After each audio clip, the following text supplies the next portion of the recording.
Okay, we'll call the meeting to order. Kathy, call, roll call. Heights. Here. Hank. Here. Stefan. Here. Berenson. Yes. Rawhead. Yes, I declare the presence of a quorum. You may proceed. thank you. So we noticed that the Open Meeting Act posted up on the table back there, and we'll take the pledge of allegiance. I pledge allegiance to the flag of the United States of America and to the republic for which it stands, one nation, under God, indivisible, with liberty and justice for all.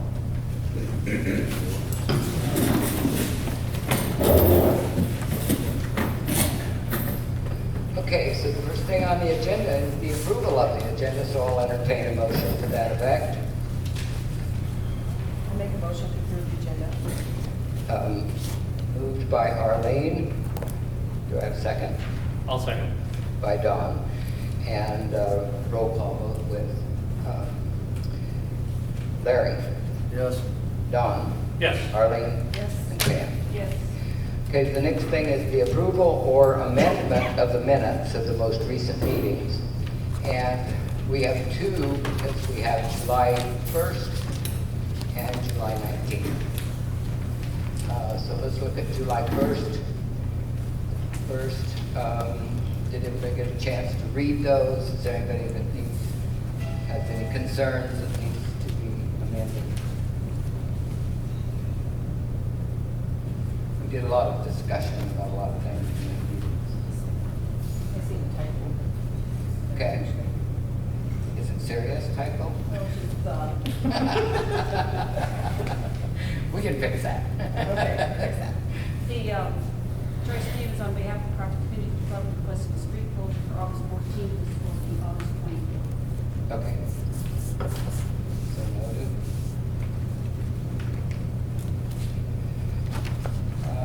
Any others?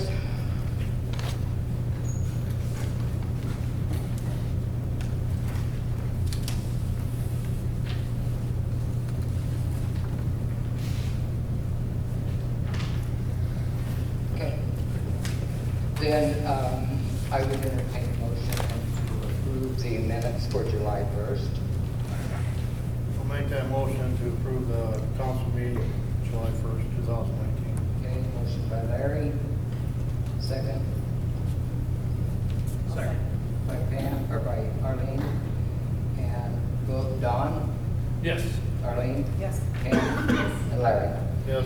Okay, so now we get to the minutes of this was the emergency meeting held on July 19th. We need to amend those. The motion by Stephens to enter executive session at 4:31 left out the purpose of that. So that needs to read the motion by Stephens to enter executive session for the purpose of discussing pending litigation. We have to give the reason for that. There's not that many reasons to go into executive. So with that change, if nobody sees anything else, I'm going to take a motion to change, to amend the minutes, to reflect that statement. I make a motion to amend the minutes for July 19th. Okay. Motion by Pam, second by I'll second. Larry, and the vote would be Pam, Yes. Arlene, Yes. Larry, Yes. and Don. Yes. Okay, under the current and ongoing business and requests, first on the item here is that the council may adjourn, and we will adjourn, and I need a motion to adjourn into executive session to consider pending litigation. So I need a motion for that. I'll motion to move to executive session to consider pending litigation. Second by I'll second. Don, and vote goes, Larry, Yes. Don, Yes. Arlene, Yes. and Pam. So we will Yes. enter executive session at 6:37. We we will go at the office, you guys don't have to.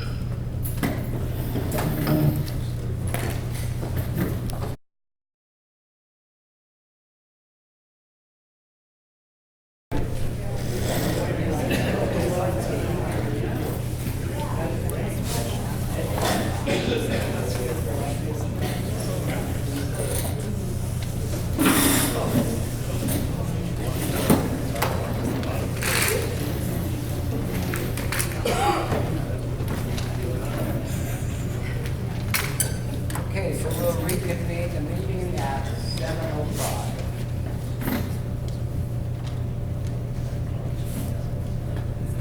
And at this time,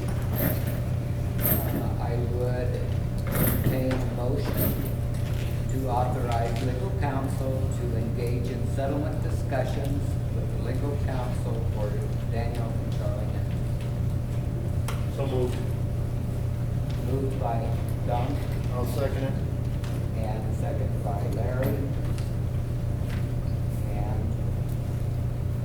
we'll vote with Sam, Yes. Larry, Yes. Don. Yes. and Marlene. Yes. And the motion is carried. Thanks, Kathy.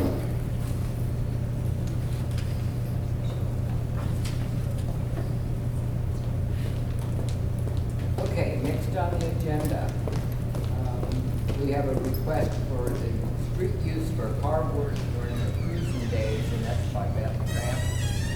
Is Beth here? No, I'm here for, Okay. What do you need? just, you're okay to do it from the bank, okayed it? To do it from the south side of the bank?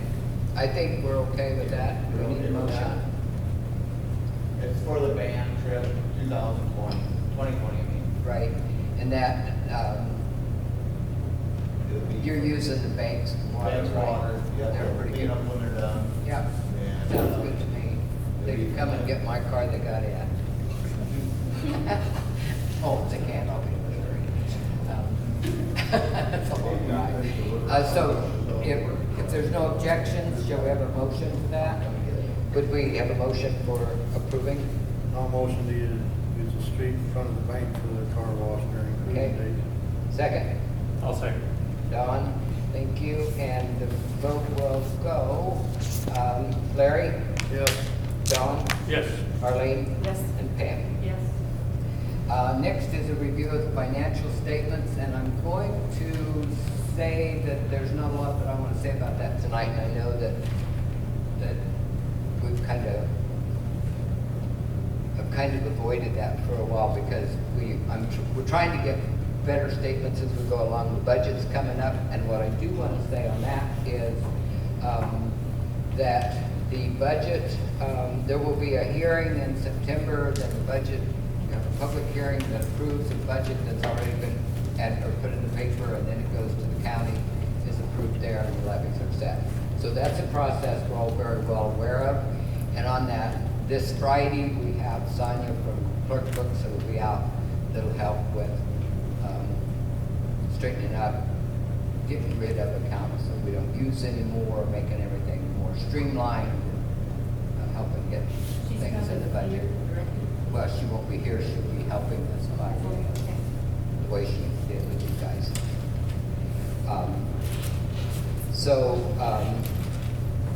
We'll hit that big time, and we may have to we will call a meeting for a budget hearing that will be extra from the regular meeting. So then let's move on to the approval or denial of payment of claims. And remember that we put in place an ordinance or a referendum or a resolution that was that we pay as they come due, payroll, taxes, utilities, those monthly things that come every month, we have to pay it, it doesn't matter, so we've got that in place that Kathy can just go ahead and pay those, and we don't have to do a separate approval on those. So what we have on these are the vendors that maybe they are every month, but sometimes there'll be something that we only have once in blue moon, Most of them are pretty regular. Do you guys all have a copy of this? You do, don't you? Do you see anything you've got questions about? Most of it is like copy or rental. We've got that.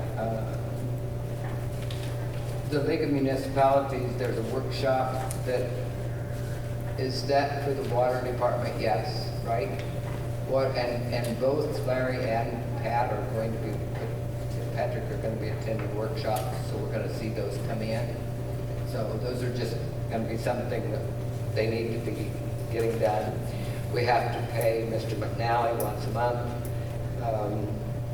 and we have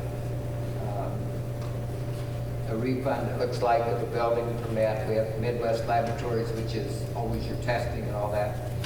Modern Woodman is our IRAs, right? So that's basically passing through.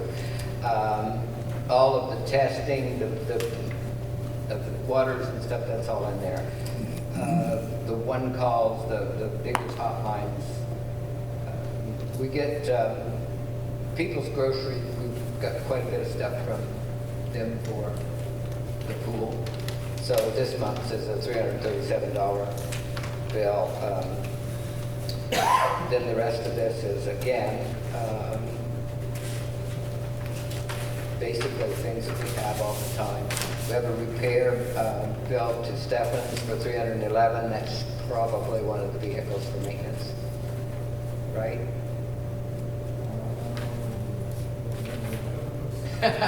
We can't expect you to remember. And the invoices are here, but they've already been approved. So the guys are pretty good about marking all that what it's for. Then we have, we got 10 lines and put a fire hydrant in. So we have one replaced. And we'll be replacing those regularly. It looks like about $650 to dig it out, the old ones out and put a new one in. So we'll be doing those as we go along. The janitorial stuff, things with the outside bathrooms and stuff, as those closed, they'll get less. I have a question. Yeah, go. What is core and main for $1,195? Cable, arm, touchpad. Which one are you? On the front page. Oh, hold on a minute. I'll find it. No, see, here. Apparently I don't have it first. That's for the meters, and For the meters? You got a case of meters. Oh, okay. Water meters. Okay. Water meters.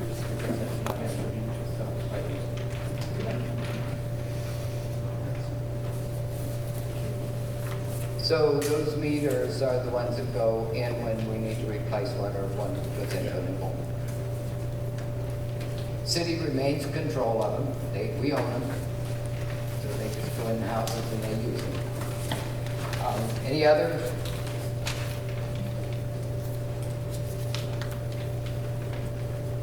Okay. We need to, oh, we better vote on that. So we need a motion to approve the bills. I'll make a motion to approve the bills for this month. Okay. I'll second. Don seconds, and the vote should go. Larry? No, Don, start with Don, please. Yes. Arlene? Yes. Pam? Yes. And Larry? Yep. Okay. So now we move into some unfinished business, and first of all, we have an employment agreement with our chief of police that we had not yet. Did you guys all get a copy of that? I've read it once, well, back, but I didn't have one. Okay. Did we not get that to you fast enough there?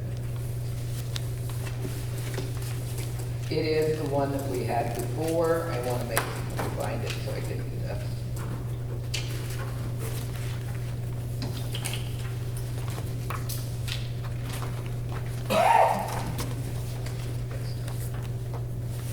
Okay. So, just for everybody's information,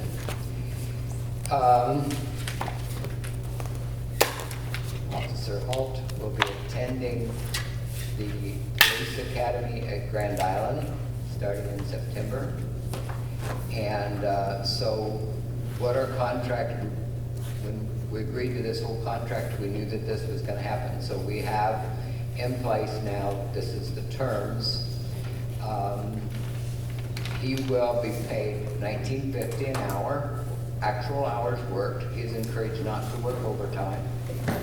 If he needs to, he needs to.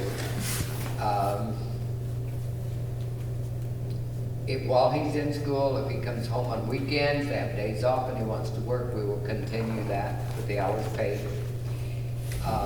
He will be paid up to $500 for health insurance like all the rest of them. We have a bargain on him because he doesn't even cost us that. The city will pay for body armor and other police equipment that's necessary for him to do his job, and that remains the property of the city, so we can return it. The officer will be eligible to participate in the retirement program, and that's at 3% of the wage, like all the rest, and that kicks in after they've got, I think it's $5,000 in so many months, so it's by the program that we already have in place.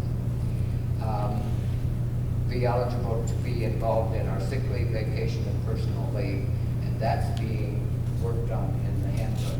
Arlene's working on that. So,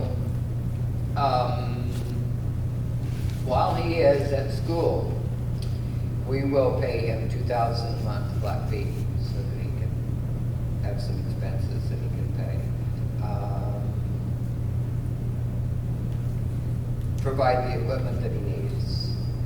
No reimbursement will be made until the claims are submitted, of course, and approved by the mayor.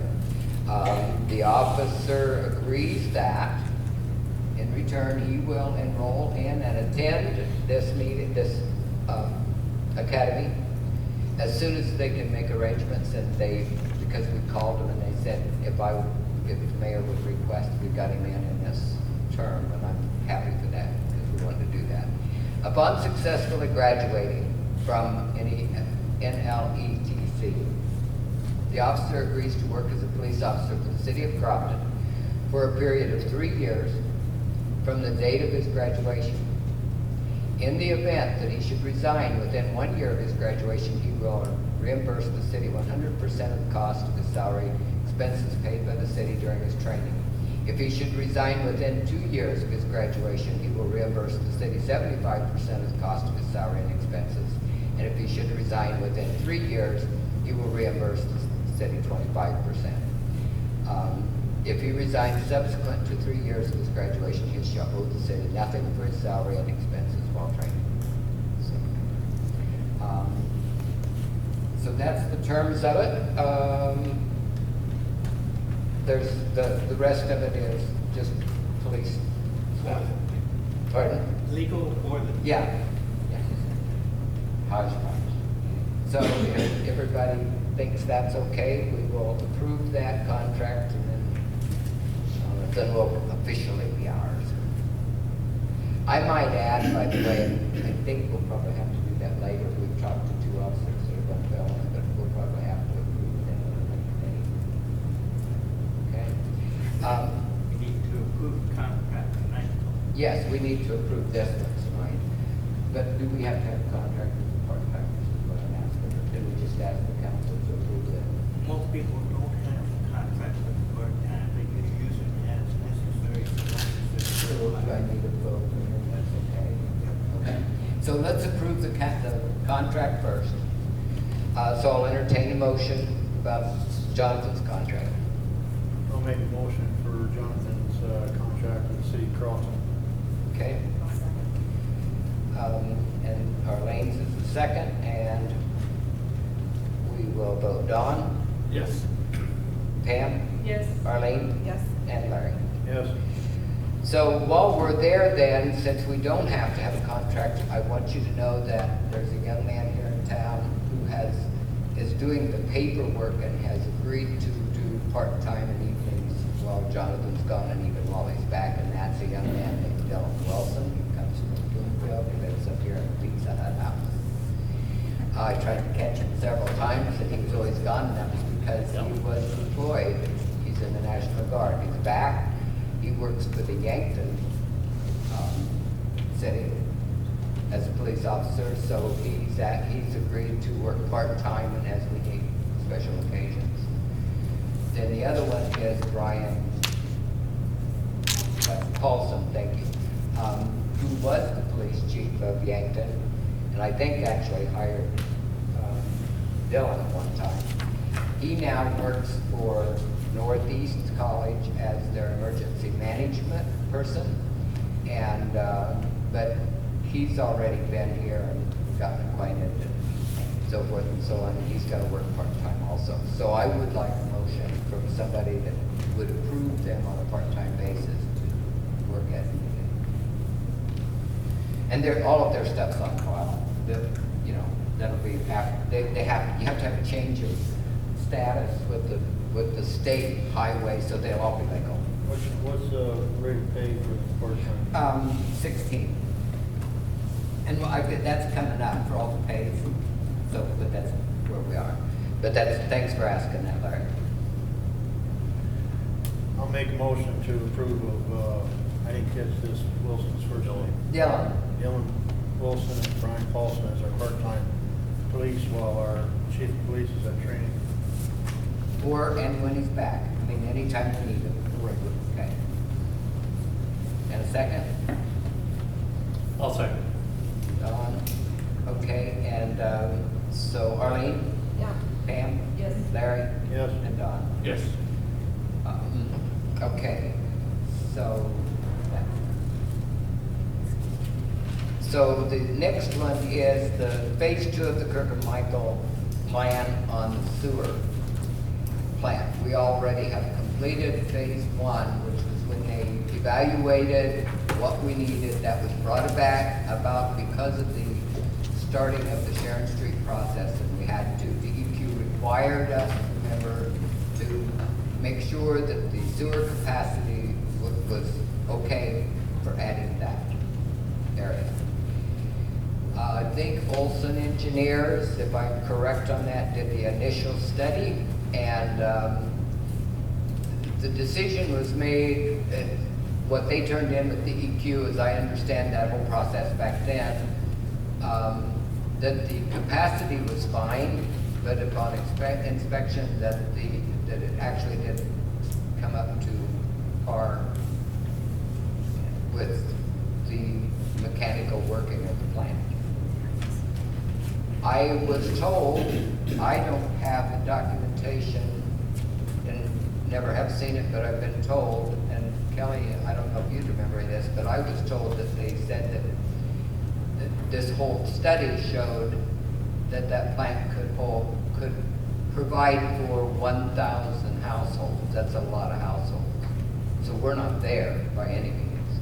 So I want everybody to understand that this is not about capacity. This is about the workings of the sewer plant.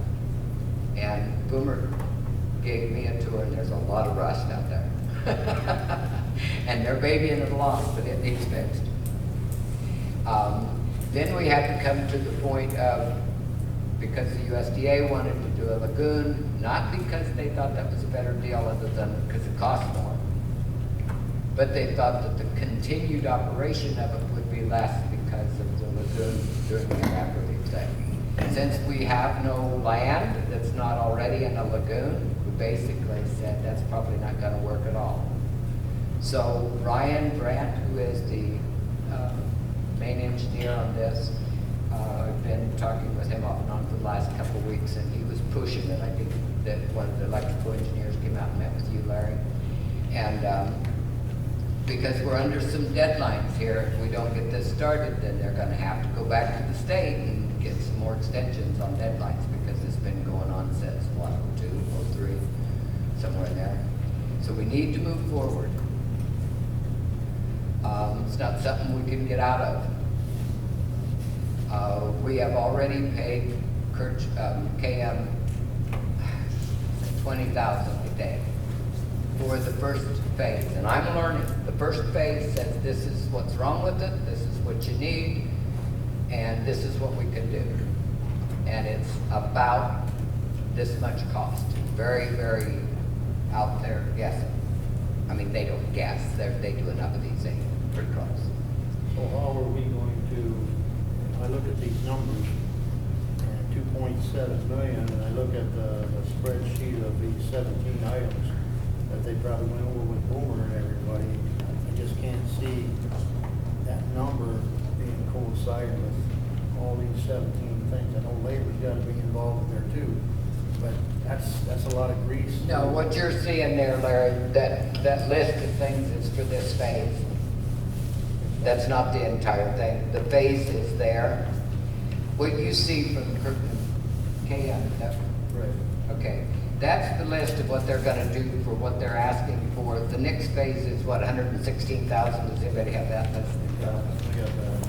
Okay, that, what? 116,300. 116,000. Okay, so that list that you see is for what they are gonna do in this next section. That 2-point-something million that you're looking at is the entire thing. That's this phase plus the building phase plus the finished product. Okay? So we don't get confused on that, we'll find it here. Okay. So they're projecting that the project is not gonna cost more than 2.7 million, is that what I understand? Yeah, I wouldn't say, they won't say it won't cost more, but that's a good guesstimate. If you'd have had a lagoon, it was at 4 million. Right, I understand. Yeah. So there's 2 more phases after we get this project. There's 4 phases, different products, yeah. You go out and see what's wrong. The second phase that's the expensive one from the engineers. And they draw the design. This is the swimming pool, this is the, any street structure, anything you do in the state, and you have to, no city, no entity that is public owned will be allowed to build anything without an engineer's design. Okay? So the engineer's design tells us how deep we're gonna dig that ditch, how many electrical lines you're gonna run underneath it, where's the drain tubes, how does that fit into the concrete, et cetera, et cetera, et cetera. That's the design. That's like the blueprint when you build a house. Okay? Then after that, and they, in this process, while one guy's at the draft board, they're gonna be here with all these, how can we finance this? And they'll work with us, they'll sit down with us with different financing companies to find the best financing. And when you get into the building phase, they stay on, and like Ryan said, that's when you put the bids out there, you put the jobs out there. And you won't have an entire bid, you'll have, they're not gonna say, what's it gonna cost me to build this? They're gonna say, we need this guts of this clarifier. We need a new clarifier. We want a company to come and set that. We don't want you to do any dirt work or anything else. We just want you to put that clarifier in. So those will be in different companies, possibly doing different things, different bids. They will put those out and stuff and be with the city to say, how was it he said it? That's when you hope that your best contractor is also the cheapest. Because you're probably going to go with the cheapest, so you hope that that's the best one. And they will know these people because they work with them all the time. That's the beauty of that whole construction thing, that they know each other and know who does what. So then the next phase is the construction, and that's what costs us, the construction people. And then the last phase is getting all the legal work and the how we're gonna pay for it. Whoever we get to finance it, like they did Sharon Street, that was Emeritus, and we'll be talking to Emeritus, and we'll be talking to some others. So let's say a truckload of rocks comes in, and that's all he's gonna do, so he turns in his bill. I'm hoping that we've got enough money that we can pay a few of those, so we're not financing. But if we don't, and we didn't on Sharon Street, whether we didn't have the money or just didn't do it. But every time that happens, then Emeritus steps up, puts that much money in our bank account, and we've created a loan. So we're paying interest on it all through the construction. Then at the end of it, but we'll get the money we need. And then at the end of that, then we add all that up, and then they put it out for what they call go bonds or whatever, and that's, where they actually invest that at a different level, and people buy bonds, and and then we make payments for the rest of our money. Cheryl, they say construction is not included in this agreement, does that mean the people constructing, or is it the price? The price. Price. Yeah. See, this- There is no construction in this phase. This is Okay. drawing the plans. Okay. So therefore, that's why 1 through 17 in this $116,000. We're not doing all of this for $116,000. They're doing the surveying, the studying, and lining up bids, whatever. That's what's costing us Most of this stuff is $116,000. shot, so we really don't need Right, it's all, it needs to be replaced. That's not the price we are paying for. But they have estimated to be at 2.7 as the first project. What list are you looking at? All these things are not being done for $116,000. I gotta see this one. Look at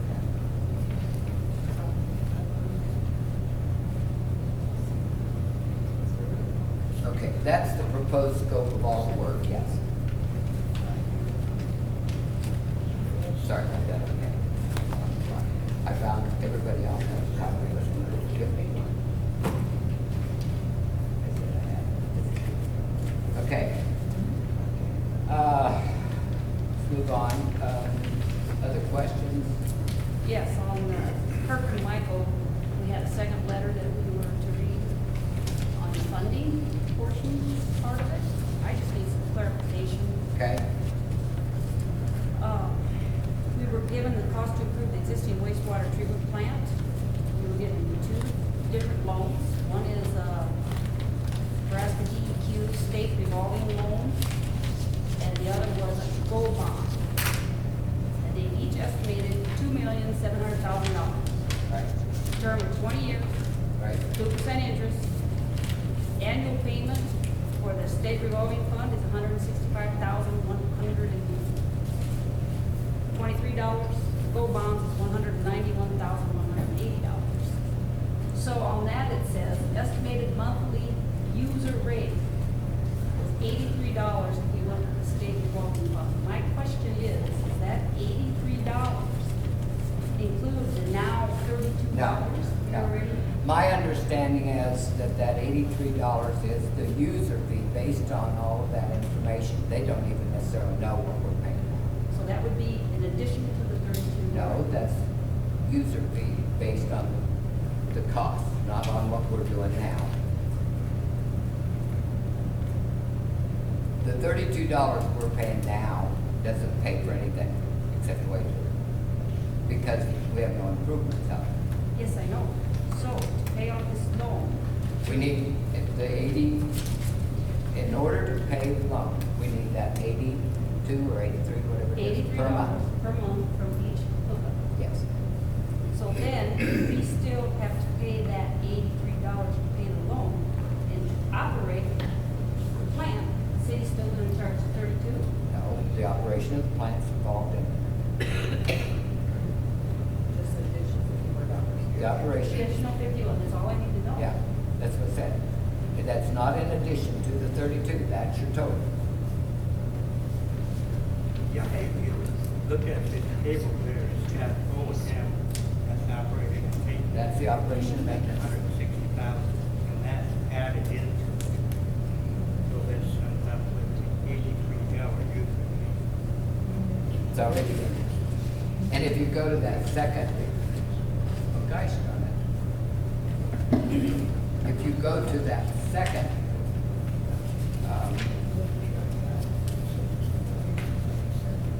column, Yeah. the se- The go that- bond. Okay, that go bond is what I was just talking about Sharon Street, that you would, that's based on an assessed value of someone's property. Well, it says $51 Per- estimated monthly per $100,000. So if you had a $100,000 house that you were being assessed tax on, it'd be $51 a month times 12 is what? 5, 10, or 10 $613. a month?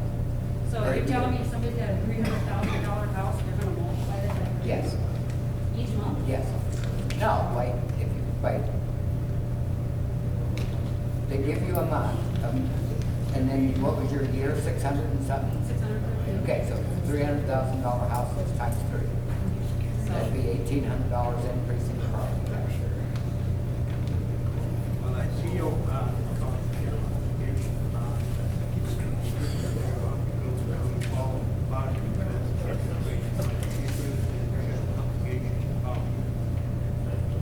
Plus the fact, and that's what this is another one that comes up with, the principal of 270, and this is the,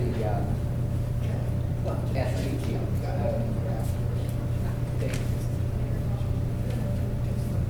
No, that's not, that has nothing to do with it. If we go to a 30-year, you have different payments. In other words, none of this means anything until you sit down with the engineers and the funders and figure out which is your best route.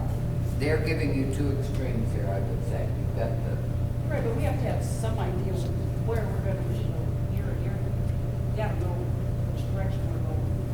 well, not this, we, to some degree, but at this point, that's like I said, that's part of that second and third phase, is to find that funding that is applicable to us. So I was just asking Yeah, how that's- to read and that, that's so good. that's all I wanted to know. Oh, I did. Other questions? Go ahead. Yep. I read through the contract that's here on the back. Let's say, makes your eyes hurt. I know Larry is concerned about the breakdown of possible cost and everything, but from what I read here, that would have to be, if you wanted everything itemized, we would have to pay in addition to that. Having everything, say, item for item, penny for penny, is almost, Yeah, you know, do we need to know what every washer costs? no, I don't think so, Yeah, but, yeah. you know. So that's just kind of a standard contract, if you want to know details concerning more, is that right? well, all of these contracts have a base fee. In this case, it's $116,000 for the whole thing. But if during the course of the project, you ask for different services also, those are in addition to the 116. But in most all cases, that 116 will cover everything involved in the project. Which is approximately 5% of the contract price of 2.7. So 116 is what something like that. Which is pretty good contract, because mostly engineers charge a flat rate of 10% of the time, which would be double that. So this isn't a bad deal. So if you took the 2.7 million times 10%, you'd be paying 270,000. 270,000 instead of 100, what is it, 16? And their contract, which is in 7A, is just a standard engineering contract. Every engineer uses the same form.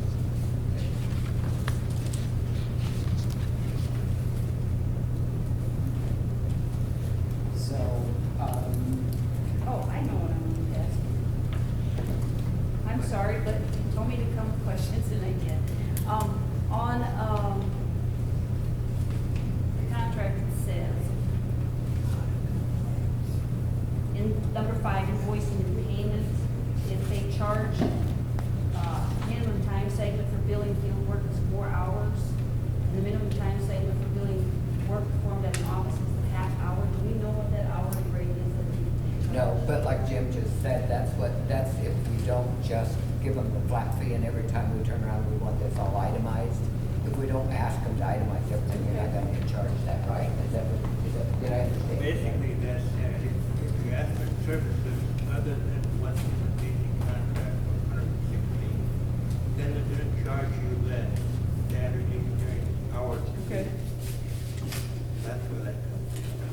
All right. You kind of got to decide whether you want to go with ND2 for financing or go with general obligation, because if you go with the revolving fund, then they'll pay those bills as they incur out of the revolving fund.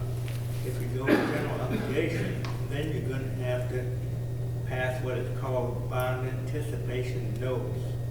And the bonding company will sell those notes. And so all towns that I'm familiar with go with the revolving fund because it's a lot handier. The engineers work with it all the time. And it's cheaper in the long run. And I have not been able to research that or talk to them about that, so we did the general obligation out here at Sharon Street, I think. Yes, And yes. so that's what I'm familiar Part of- with. Part of the general obligation, part of the special assessment. Yes. The special assessment, the It's- people pay the yes. general obligation. you- Yes. So, And the one thing I want to throw out there, and we don't even have to decide this tonight, you know, we just have to decide if we're gonna hire them, because that funding is gonna come later. They're gonna work with us within the next month, and we will have our budget done and have a little bit of an idea of where we are on that. But one of the things I wanted to point out, which I probably forgot now, was that if you,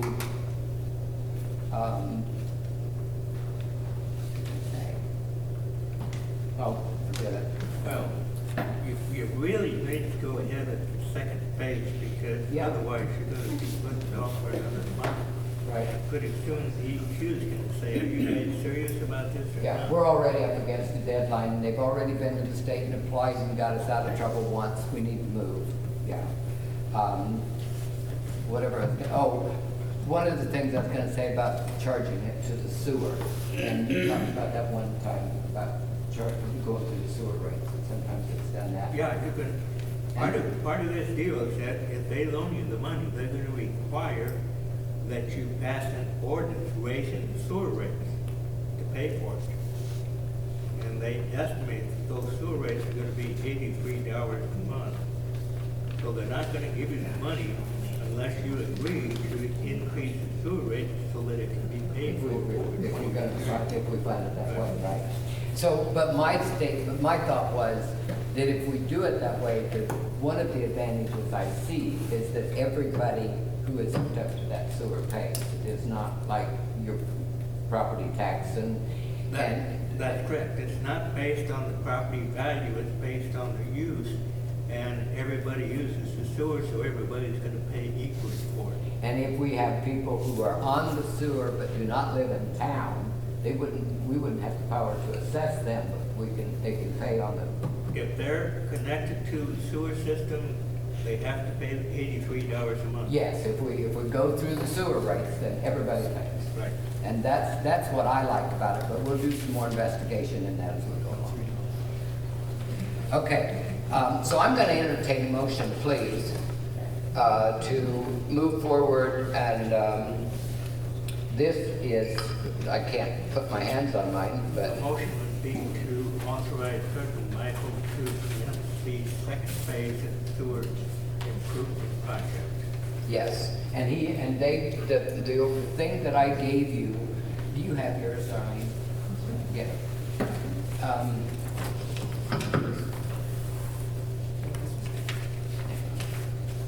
Right here, they have it already.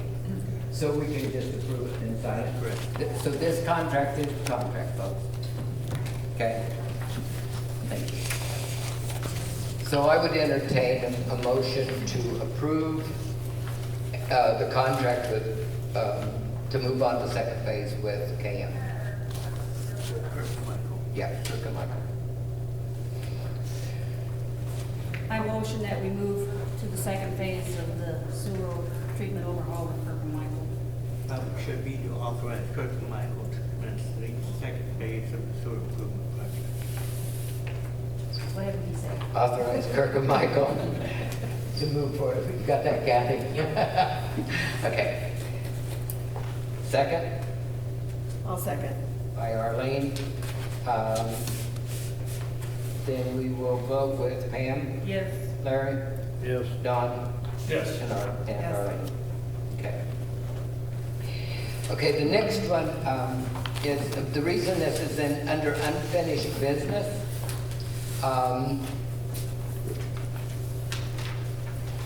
is because it is unfinished because it's about Northside Acres. There is a plot of ground out there that belongs to the city that's on the backside of Luella Street. Right now, Dave Tramp farms it, and we get a little bit of rent.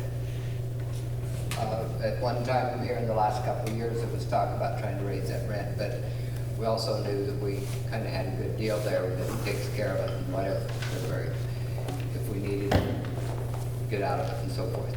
At the north side of that property, if you take that mile on the north side, that is in the jurisdiction of the Crofton Planning and Zoning.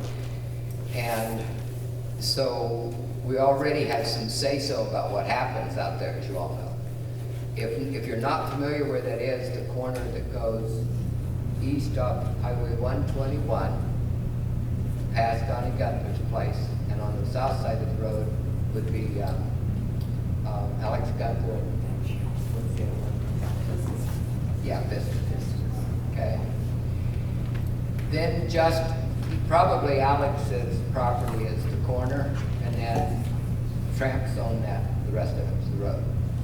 So, if you remember, those of you that come to meetings regularly, remember that Alex came and wanted to buy a piece of ground to put trees on to the south of his property.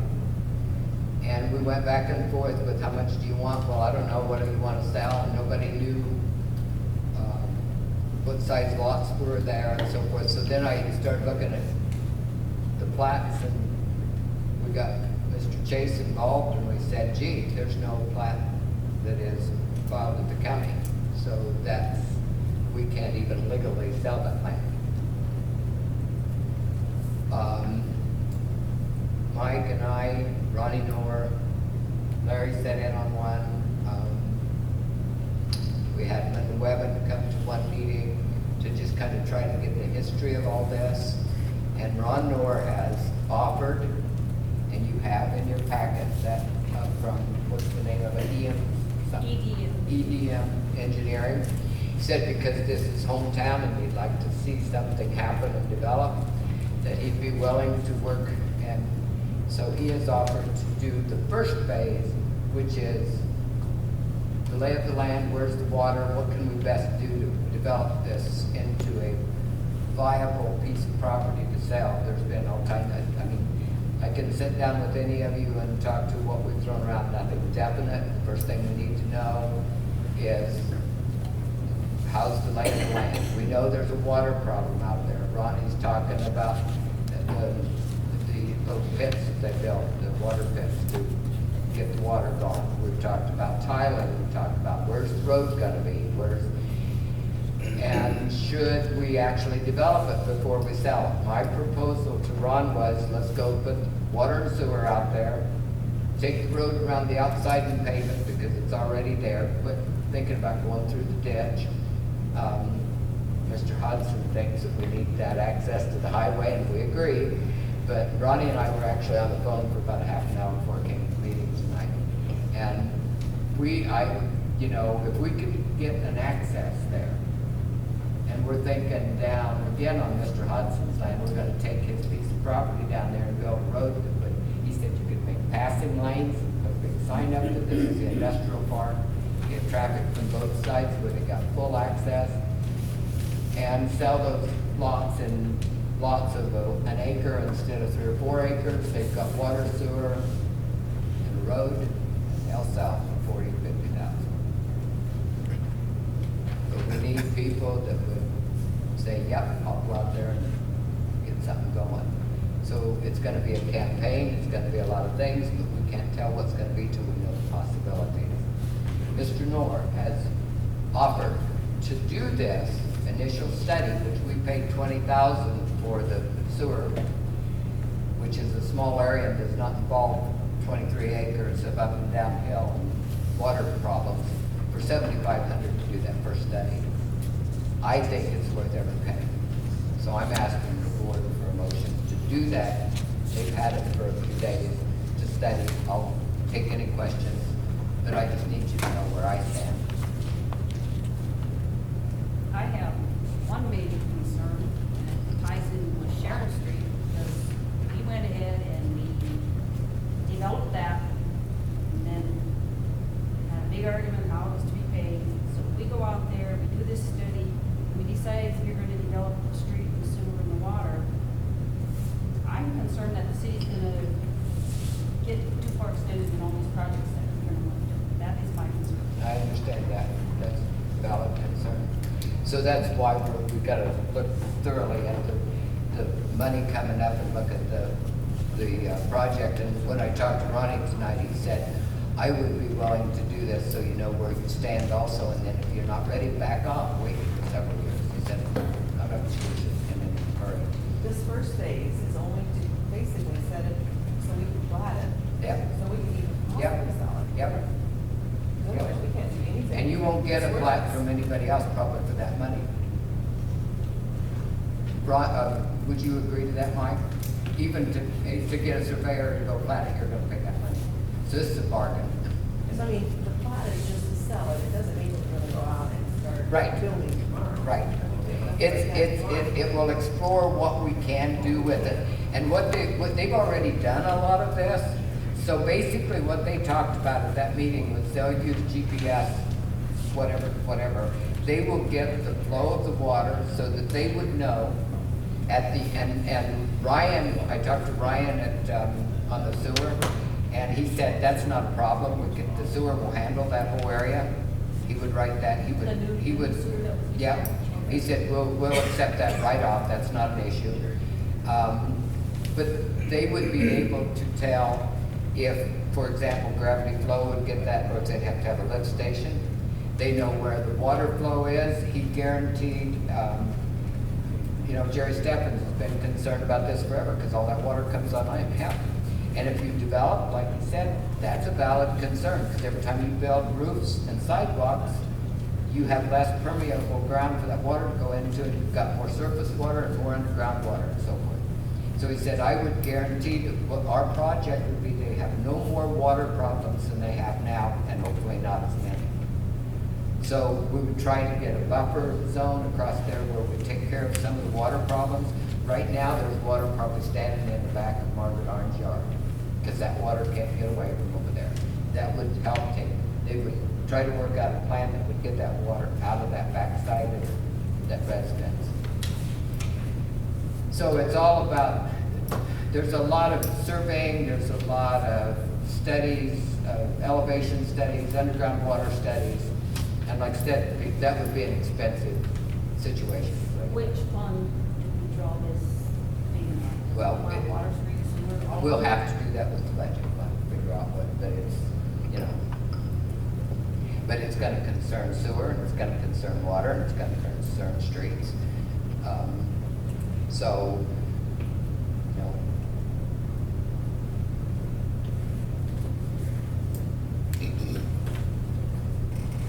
If Ronnie North, if we approve of him to do this $7,500 study on this thing, and he brings it to the board, and that's just the plotting stage that we have to file, right? Plotting what he's gonna do. it would be ready for the plat to be filed with the county. You know why I'm asking this question is because, Alex has been calling me about Yeah, I know. buying some property Yeah. back behind him, so if he gets. Well, and that's what Ron and I were talking to, because apparently he called him too. So, and that's, and I'm not gonna say that at the end of this that we would have it platted, because we're gonna have to make a decision. Do we want acre lots? Do we want 3 acre lots? Where does the road go? But he's gonna give us several options. So from what I'm getting from him, he's about halfway into that next step of design, and he's only charging us $7,500. Right. He said, I'll give you several options. At least we know where we're sitting in. Yeah. And if you want to wait and think about it, this isn't immediate, we can vote on it next month. And like I said, we're looking at August, September. By September, we're going to be better along with our budget. And while we're on this, let's just skip down into the new business section, because we've got one there that has to do with the JEO proposal for Omaha Street, and that's all in that same packet. Hey Cheryl. Yes. Is that, with that running north study, will that be a finalized plot then, or? Well, that's what I said, I don't know, because he wants to give us several options, so at some point, we're gonna have to make a decision whether we want acres, how many acres we want. Yeah, okay. Because there's different levels of plots, they start it and then there's a finalized one. Right. Well, they've already done the first one, the final one. See remember the horseshoe road? So that was all ready to be approved, but that's no longer viable. Or it might not be.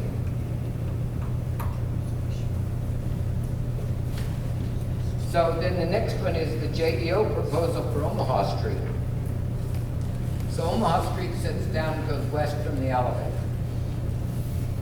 The elevator has changed that road because it's so low down there. So I guess that must be, but if you went down there last winter, they had pickups parked across the road so that nobody could go by because it was icy and whatever. So the piece of property that was traded to the gas company for the gas down at the park is setting up on the hill down there and they couldn't get in. Well, they've pretty well done a lot of dirt work, several thousands. I said, you want to trade again? He said, not with all the money I've got here. But they now have a viable road, rock road, and they can get up there. Okay? So the problem is to the residents on Omaha Street. And somehow the residents at the west end have put in some underground piping at some point. I'd say piping, but it's not a culvert, it's metal, but it's metal culvert, small, of their own. And they've connected them down through there now. I don't think, Gordy Johnson, he was wanting to do something, he came and talked to me until we found out he was working on it and backed off. But the two on the end are not maybe tied into that. But there's 3 or 4 of them that connected those all together. They've got nice big grates there, grates that the water's going through, and then they bring their water out of their basement, dump that in there through their sump pumps, and then it goes down to Gordy Leaders. Is it Gordy? Randy. And then it goes south, and then it goes behind Ewing's house, and then it dumps. So Mr. Ewing's mad, so then he hooks onto it, and he goes out in the middle of the city property and dumps. And our people can't mow any grass out there, and it's a swamp. But in the meantime, it goes underground, and it goes right on down to the corner to the duplex at the end. So the tiling that Marv and those guys did in the backyard and in their basement gets totally flooded in this last 2 years of heavy water, and now they've got water in the basement again. They say it's supposed to drain to the back, but if you walk to the back of that, it goes uphill through that culvert. So it's obviously not going to drain there. So if you go to the front, it sets there. So as I walked down through there, Mike was with me that night, and about half the neighborhood was out over there. But I suggested that we come down right along the road where they've already put and tie in and take it to the corner, go under the road and go into that field back there, which would eventually get pretty close to the back of Doc Carlson's. I've talked with Doc Carlson. He says that he doesn't care what we do as long as we don't take away his sub-irrigation for his hay ground. He said, I don't want it all drained out. Don't go in there and dig ditches and take it away. So it's all about, making the best deal. I got a hold of our street engineer because I was meeting him on something else, and I asked him if he'd come out and look, and he did, because that is something for street problem. So we can do that gutter right next to the street. We have that right away anyway. And he has proposed the first phase, which would give us what the problem is and I think his is going to go a little further than the first phase also, and I think that's in there, 20,000. So we have three big projects going, but we need them done. So that's where we are. Now that Carl Schieffer's built that driveway down across on that slope, that water comes across on Mr. Ewing and washes out his driveway, and he's not happy about that. So Carl built another thing to the side and went into that same system, went under the road and went in, blocked in. They got a T there, so all the north side and all the south side all ties in and it goes down on bar, basically. Not intentional, it's trying to get rid of their water, so we need to help them do that. So with this project, do the study, the okay, the culverts and everything, is that whole project then responsibility of the cities, or do probably gonna be a street thing, if it's back into the street. That's something that, I guess. If you're gonna assess this, if we're gonna assess property, then we have to go out and draw a district and say, this is what we're gonna do to it, and we have to have the engineers all to come in and tell us what it's gonna cost. And then we have a hearing, and then the people that are gonna be involved in it have a right to say, no, we don't want this done, and they can contest that. But we have to do that before we can do any assessments. Or we can go fix our street and pay for it, and we're done. Now, we already charge 50 cents, which is as high as we can go on property tax. We have to understand that we're at the top of that. But we also are getting some money from sales tax. That has not been utilized properly the way it was intended. I do want to mention that $32 that we pay for the sewer, remember Mr. McNally said that they kind of, when you start on these projects, that they make you raise the sewer rates. And they did that when this whole project started. Because we paid, what was it, $8, $9? Most towns charge sewer rates incremented with the use of water. So we've gotten by cheap for a long time. So if you use 1,000 gallons of water in other towns, you pay $1,000 sewer also. If you use 2, it goes up. So the $32 was put in place to help pay for that sewer rehab. And for but we've been taking 50% about the paying wages. So that's another one of the things that we are in the process of, as we move that around to get that back where it belongs. So we've got some money. So if we can get it out of general funds, get it back to the sewer, got some streets, we can get some money back to where they belong. And I know that I've got the cart before the horse here. I'm asking for money before we know where it all is, but that's the purpose of this week in the meeting with Sonia Friday to try to get that all straightened out. Get the financials more readable, everybody will know where they are. If you want, these are not urgent. Well, so if you don't want to bid it, if you don't want to vote on them, that's fine, but these are 3 things that need to be done.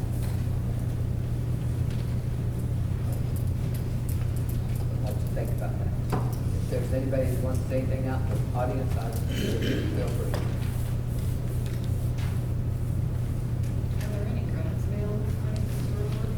You know, it's the grants, that's been a funny thing, Katie, because we were told that we did not fall. We had a big meeting here that had USDA and everybody else involved here. They said we were not a town that fell in the medium to low income, therefore we did not apply, it was useless to apply for the grant.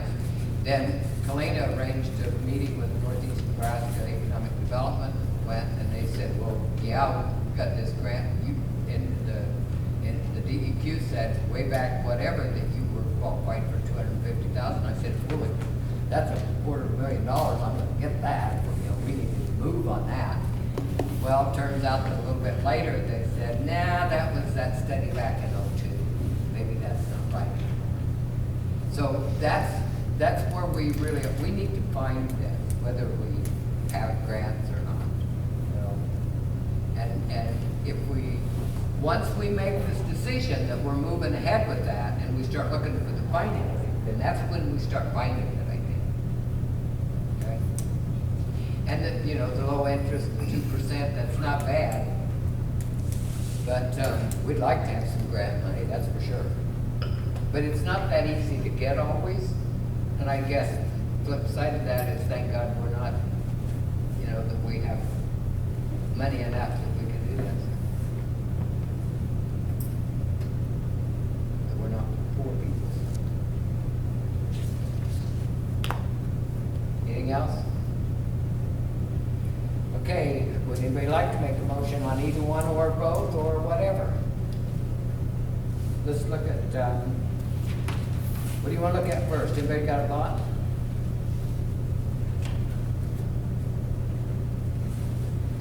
I think we need to go with this Kirkland Yeah, we already voted on him, we're okay.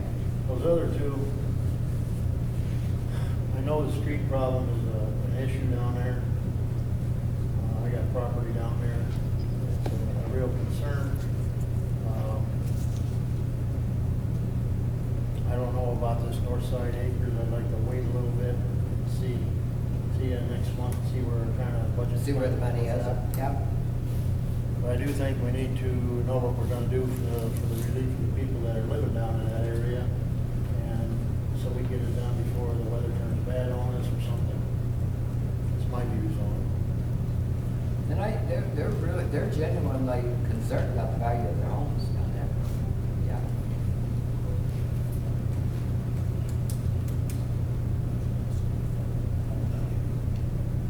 And you know, the way Steve Parr, the engineer, the way he was talking to me was that maybe we could even do something with that road that goes into the elevator and alleviate some of that problem too, you know, because they're so low over on the east side That would that they help. can't get in and out of there over there, and that causes all that traffic to come down through there where it shouldn't be.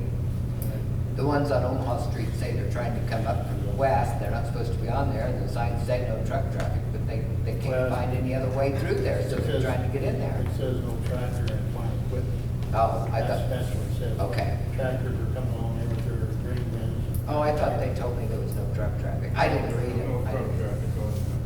That's what it says, truck and traffic. Truck and tractor, okay. So, Larry, keep your truck out there. Well, I got equipment, I got security coming, so not on an everyday basis. Yeah.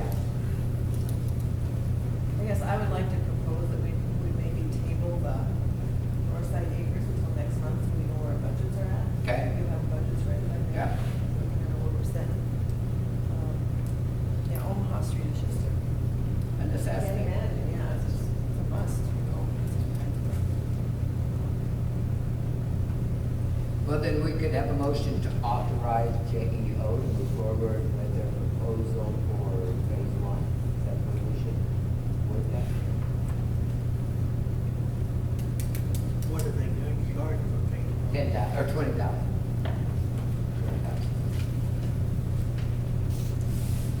Well, don't you think we ought to figure out where you, money for that too before you go forward? Well, I think we have to, but that's just me.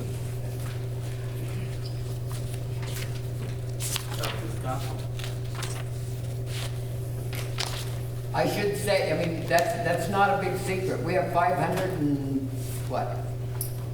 Some thousand, so we've got $500,000 in general fund. We've got 50,000 in a CD that's from the assessments on Sharon Street. September income from our property tax is not yet paid. And we've got 10,000 in a CD for a police car that we can change the purpose of it, I'm sure, and use if we absolutely need. And we have Sharon Street we don't have much of a balance in the bank account itself, but this fiscal year's payments are made. But the 50,000 will put the CDs there to earn better interest. And those assessments will be coming in next month also. And so that's kind of where we are in a nutshell. Well, the city's portion is approximately 60% of the Sharon Street payment, which runs around approximately $50,000. We have $25,000 on Second Street. We have one payment left on that, $25,800 next fiscal year. My concern is if we get so many projects going all at once and we don't have a good idea of all the costs and everything, we're gonna be, I wanna know the money line first before I would be okay with proceeding. I'd like to know where the budget is. We haven't prepared a budget yet. This council has. I'd like to have a rock solid idea what's going on. You say you know, No, but I wanna know. I didn't say that particularly. I said that we are working on the budget. We need to get our sales tax and all that straightened out. I'm not against tabling.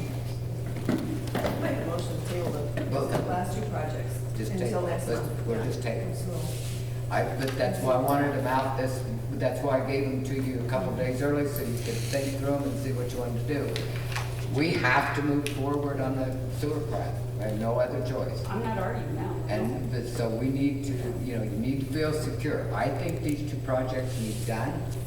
When we get them done and how we pay for them is what we still need to work on. Not I think a the money problem. will probably be there, but just so we know. Yep. before we vote. And I, and the reason I throw this money out there, folks, is because one of the big things that we hear, that I've been hearing is, but we're broke, how can we afford this? And I just want everybody to know, we're not broke. We're not rich, but we're not broke. It's not like we're operating on a budget that only affords us $1,000 a month or something. So, I'm hopeful we're gonna be fine. And if we don't have that attitude, we're in trouble. Okay, so we don't even have to make a motion, right? We just table. Okay, so we're gonna table those two items. The collection of the utility bills, there is there not a resolution here? Oh. Let's go to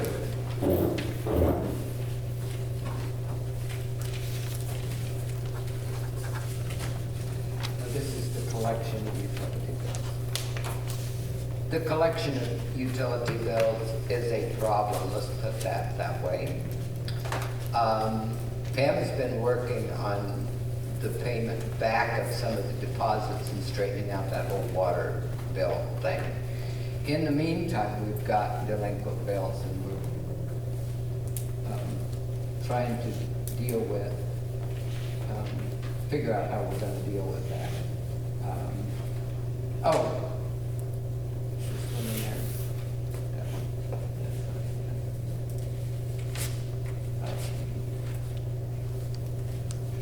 one is already passed. Okay. Okay. Do we have to deposit something separate? So the collection of the utility bills, I want to deal with this resolution for deposit. Let's do that. There is a resolution here that says, I think we talked about this, didn't we? Maybe I just talked about it, it seems like we did. So this is where we are with these deposits, folks. The auditors told us that we had 22,000, is that right? Right at? Yeah, Approximate? Yeah.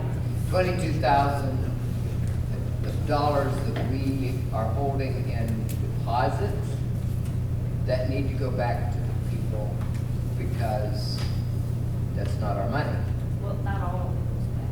So, and through investigation, Pam has found that some owed us money, some probably got it, so forth. So this is the resolution that we've come up with. Deposits made by the municipal utility company or customers who have promptly made the payment of all utility charges for a period of 12 consecutive months shall be credited to the utility customer account by the city treasurer, and the utility customer notified of such credit. So if you're new in town and you paid that deposit, after 1 year, you're going to get it back in way of a credit towards your bill. Secondly, that those who have not paid promptly every month for a year have to put in another year before they get it back. Okay, I'm just going to simplify that. And the third point is that utility deposits may be used as a credit against delinquent utility accounts. So at the point that you become delinquent, I take your deposit and put it against your bill, but then such action is taken, the customer shall be promptly notified of that credit and they still owe it. So the utility deposit will be returned to the utility customer as long as there remains an unpaid utility charge will not be returned, sorry. So if you move out of town and you still owe, you're not gonna get your returned deposit. So then we get into a little bit more. In the event that a utility deposit has been made by a utility customer who no longer utilizes the service and left the town, they shall be notified that upon application to the city treasurer for return of such deposit, they will, upon review of the customer's account to determine that there's nothing left unpaid, they will then return that deposit. In the event that the customer has made a utility deposit, has died, and is no longer a resident of the city, and the heirs of such deceased person are unknown, or the address of the former resident is unavailable, then such customer's utility deposit shall be transferred to the Nebraska State Treasurer as unclaimed property. And this is a state law, and this is an attempt to get that on. That no interest shall accrue on the utility deposits. No customer of the city's utilities shall be entitled to interest on their deposit. No cash refunds shall be made of utility deposits to the current ones, only credits to their account. This will have effect from its adoption, and all previous policies, of course, are hereby repealed. So we need to pass this resolution to take care of the deposits. So all the people who have paid deposits now that are a year or older, we have to turn on? This is, If they bill, they paid their bill for 12 consecutive months to get the deposit back as a credit. Okay, we got some deposits in here that have been on the books for probably 5, 10 years. Are they They're still- in town. Those have to be billed back to me. no, they're credited towards It's their credit. Credited toward their account, okay. And then these here are the list of all those that have been not paid. I can find where Kathy had found on the water account that there was credit due to 12 accounts. And the total was $355.67. Customers that had left town or whatever. So we don't know if that credit that's left on that account that we have not paid back and lose that $50 deposit has been applied to it. We can't tell according to the report we have. So where do we stand on that line? What is our responsibility? but they still owe us, right? No, we owe that. There are some that say, I'm just gonna say one person we owe $62 to credit was on their account when they left town. We can't tell in the paperwork if that deposit includes that $62. How would they have a credit had they paid the bills? Apparently, Well, we need to go through the figure by figure. You don't have any record that it was paid back. Then you're obligated to give them credit. If they're gone, we'll have to pay them. But question, we have some that show that they do owe a debt. And then some of these people who are so old, in the deposit was made back in 92 forward, where we collected deposits in this book. Some of these people have left town. They're not in the computer system because they left prior to all that entry into the system. Now, how do we know if they left town, do we return the deposit? Or if, once again, we just assume they did not get it? if you have a record that they paid the deposit, if you don't have a record that they have been paid back, then you are obligated to pay that deposit back. Okay. So we'll have to go through those one by one. Right. And we've got a lot of them done, so we'll sit down, decide which ones we're gonna send checks to. Okay, we do have some from the current fiscal year that have transpired, and we just do the same way, it's a standard deal, we just go ahead and. Okay. So if, one more question, we had 2 renters left town, the landlord paid the outstanding debt in full, who gets that deposit? Whoever paid the deposit, gets it back. So So the person who didn't pay the bill in full. Well, but the landlord paid the bill. Whoever paid, But they should have taken the deposit against the bill before the landlord ever paid it. So doesn't that belong to the landlord then? That's just given to the landlord. So you should have paid it because it should have been taken out of the account. I'm just asking because Yep, I'm not that's- allowed to do anything without proper. you need to do That's what we're this. looking at. That's why you're getting that. You need to do this to satisfy the contract. Yes. Okay, We need to pass the resolution. Okay, so we have to pass this resolution, yes. okay, for the deposits, which. For the return of the deposits. And the resolution would be, what's that? 8519. 8-5-19.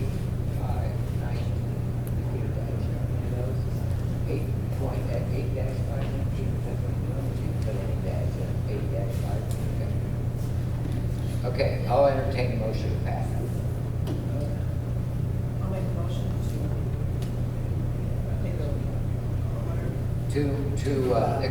To approve resolution number 8519 about the return. So Marlene, I'll second it. that was you, Larry? Yep. Okay. So, start with Larry, Yes. Don, Yes. Marlene? Yes. Okay. Yes. So the collection of utility bills, I want to talk about that also. We are a long ways behind on a lot. I have a letter that I'd like you to look at, Mr. Malik, we leave tonight, that I want to send out. We just have to make an all-out thing. We will have another resolution about shut-off.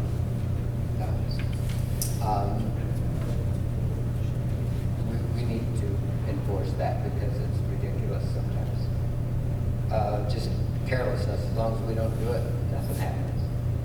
Okay, number 2 in that section is transfer and closing of funds. And I don't know that we have to act on anything, but we just want to talk about the fact that there are some funds that are not being used in the books. They need to be closed out. This is one of the purposes, again, meeting with Sonia. Transfer of funds, if I'm correct, Mr. McNally, anytime that we transfer funds between funds, like if I wanted, because we need some more in the streets, and we don't have enough in the streets, we transfer from the sewer to the streets. If we're gonna do that, we have to pass it by resolution, correct? Well, I'm not sure how you do this, but you have several funds.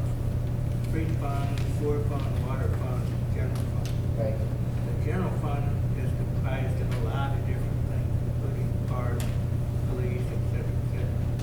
The money that comes in directly from the water, the sewer, all goes into the water and sewer fund. The general fund is allocated according to the percentage of the budget. For instance, if the park fund needs X amount of hours, and that is 10% of the general fund, then anytime tax revenue comes in, 10% of that tax money should go into the park fund. So each of those funds during the course of the year are replenished according to what the budget says. Right. So there may be extraordinary expenses in one of the funds, maybe the park fund, maybe the police fund, whatever. And in that case, you can transfer money from the general fund into that fund. But that shouldn't happen very often if you make up your budget the way it's supposed to be made up. So rather than transferring funds right now, I would suggest you go into your budget discussion next month, whenever you're going to do it, and take into account those deficiencies in any one fund and make those deficiencies go away in the new budget. By the way of the budget. Yeah, so I don't think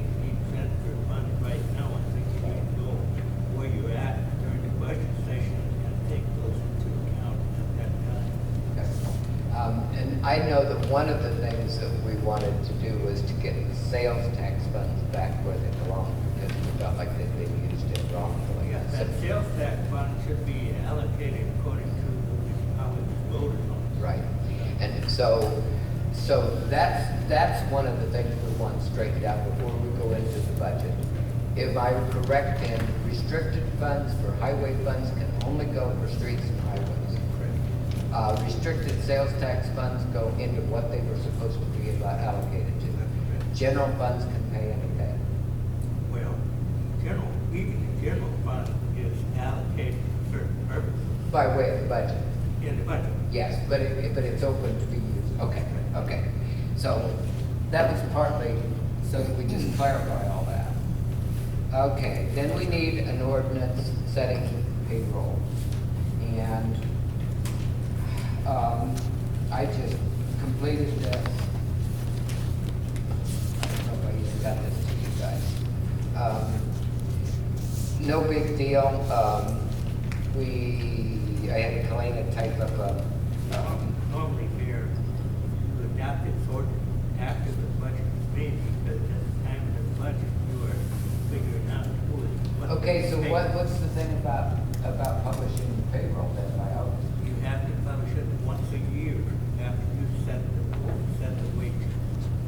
So you set the wages at the budget time, you fill out this ordinance at that time, and you publish it so everybody knows. So what ordinance did you look at, Pam, that said we had to do it by August 14th or whatever? No, I was saying the budget, general budget. Well, the budget here. That's in September. But you girls had something from Colette Fanning that you said that payroll had to be published. August. Yes. Well, if you have the figures, fill it in, publish it. Then let's wait till we do the budget. Let's do it right. Okay. That's good. And then that gives us a chance to, that's what I was trying to figure out here, why we were doing this ahead of the budget. Cheryl, Yes. your general wage reporting, I've put 4 or 5 of these in my other papers I'm already. sorry, can't hear you. Your general wage reporting doesn't have anything to do with setting your salaries. It just reports what you're currently paying once a year between July 15th and August 15th. You have to do it every year. It has nothing to do with what you're paying people or how much of a raise they get or any of that stuff. It's just a general accounting. You just publish it once a year. The county just did theirs. The cities do theirs at the same time. It's just a regular reporting thing. It's not you're not setting anything. You're just doing a So regular. wherever we It has are. nothing to do with the budget necessarily. So we just have to report what we're paying right now. Right. And we just put it in the paper. If you have the figures there, yes. And you adopt the ordinance and give the ordinance to the paper or keep up. So we just don't change anything. Well, you can change the salaries any time during the course of the year, but you have to publish the salaries once a year. Right. Right. Okay. Okay. So do you want to do an ordinance? It's not necessarily an ordinance. It's Okay. just a list. Yeah. Yeah. It doesn't set anything. It just So we don't have to pass anything? Well, no. Put it in the Yeah, paper. the statute says they have to pass an ordinance setting forth the salaries, so that's what we prepared. So if you're going to publish the salaries, then you need to adopt this ordinance. Okay. But- Okay.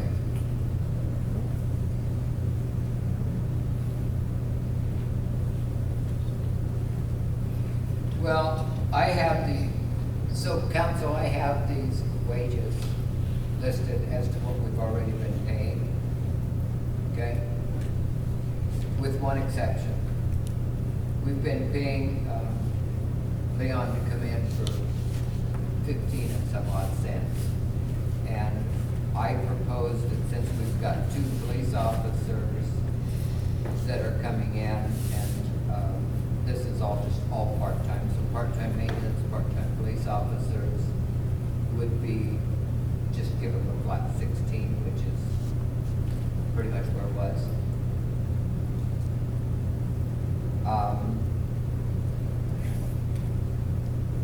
The head maintenance is Larry's. He's been at 20, keep him there. Patrick went through a training period. Is he trained yet? Can we raise him $1, Larry? He's getting there. So we'd be at 1950 for Patrick. Chief of Police is 1950. We already have him. The clerks, both clerks at 16, council at 50, and the mayor at 200. That's no change. The swimming pool manager was 600. Give it 300 paycheck period. The assistant pool manager, we have one young person that's an assistant pool manager that was $11. Lifeguards at $10.50 if they're experienced, and if they're new, they've got 10. What'd you say, it's one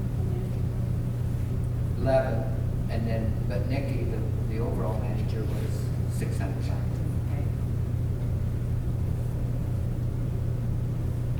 And city attorney's just as per agreement. As per agreement.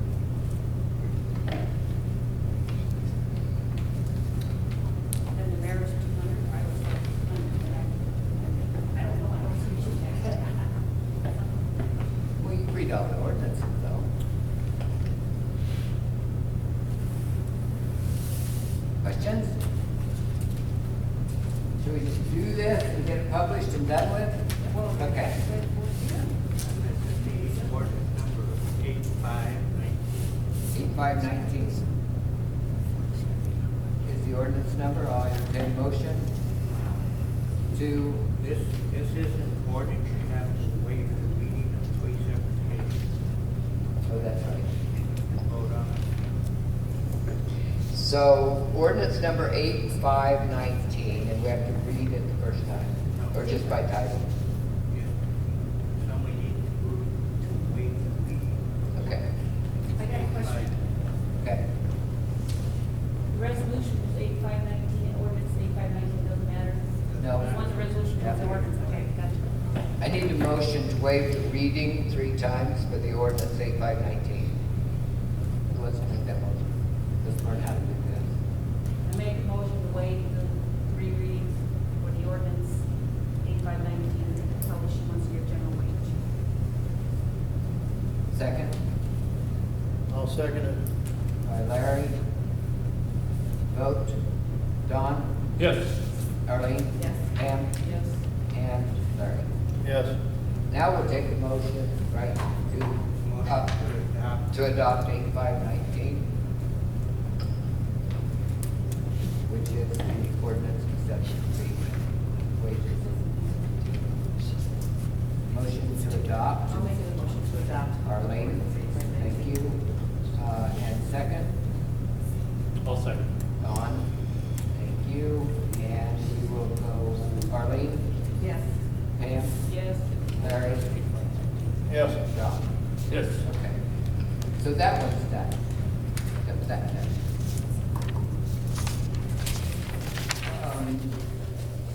And I still.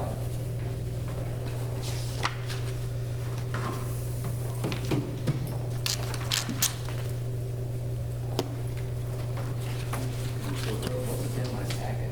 I think I brought it home. So did I not have a packet? I know that, but I don't have,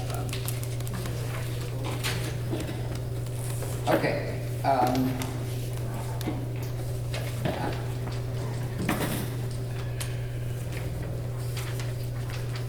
yeah. The Cedar Knox Rural County, or no, let's go to, the furnace air conditioner, that's not, I don't think we even have to vote on that. I think Mr. McNally said that if it's broke, we fix it. We've had trouble with the air conditioner in the furnace for a while, and basically what this is I asked Brent if he could get us an estimate so we know what we're looking at. He said that he was still trying to get some different equipment to try to save us a little bit of money. We have to have comfort in here. We have to have heat left. Right, where do we plan on putting the air conditioning in the furnaces? Because right now they're up in the They're ceiling. gonna sit right back here on the floor. Okay, And they'll hook right into the vent, what do you call them? The ducts, thank you. The duct, keep your ducts in a row, right? So they'll go into the ducts that's already here.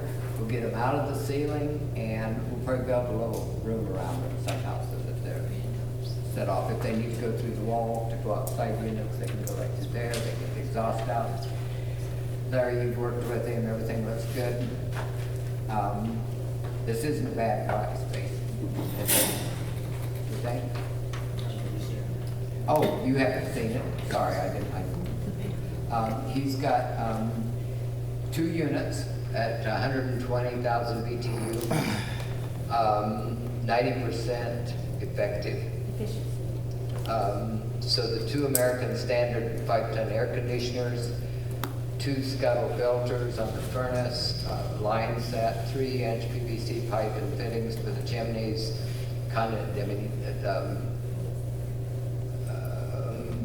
the pad for it set on all that galvanized supply trunk line to attach to the existing ductwork. He's pretty efficient with all that. And then 2 5-ton A coils. So that is 13,007. And then he says, or with the different equipment, the Ameristar is 120,000 BTU, also 96% effective in the Ameristar 5-ton air conditioner. So he said he was just, he'll just set up what works, basically. That one is 12.8. He told me he's trying to get something a little cheaper for us. So it's about $1,000. I've heard of American Standard. Has any of you guys heard of Ameristar? I put one of them in my shop. Well, I know American Standard, but I put that Ameristar. American Star in my shop. Oh, okay. Seems to work really good. So we don't have to prove that, right? Okay, so just so you know that. All right. The Cedar Knox World water cost and rate increase. We have a letter from them saying that now that we've paid for all of our equipment, we're going to raise rates, basically. So what they're saying is to make sure that nobody gets charged more than the other, et cetera. Let me find the deal here. Beginning October 1st, they will be charged a monthly minimum fee that has been determined from PQs, which establishes the number of benefit units required to meet the PQs. The single BU is equal to 27,000 gallons per month. PQs determined for Crofton is 4,320,000 gallons per month, which is equal to 160 BUs. The cost of a single BU is $36.25. Each additional after that's a half the cost of the single, which is $18.13. They give all this information, and I read this a dozen times, and the monthly minimum fee for Crofton will be $2,918.92, and the monthly maintenance fee will remain the same at $8.50, and the water usage rate will increase by 25 cents to $5.15 for 1,000 gallons of water. So the minimum fee always indicates that there might be more, right? And so I was in here over the weekend and I was pulling those old invoices to see if I could match this up. And quite frankly, I'm still working on them to see exactly how much of an increase this is going to be, but it's considerable. Which means that now we're really talking budget. There's not a whole lot we can do about this. They're going to raise rates. So, the increase is October 1st, and that's 2 months away, and budget's in between, and I'm not going to ask us to do anything about rates at this point again in the budget. But you need to know that the water rates are going up. So that's another item. Okay. The new employee handbook, Arlene has been working diligently.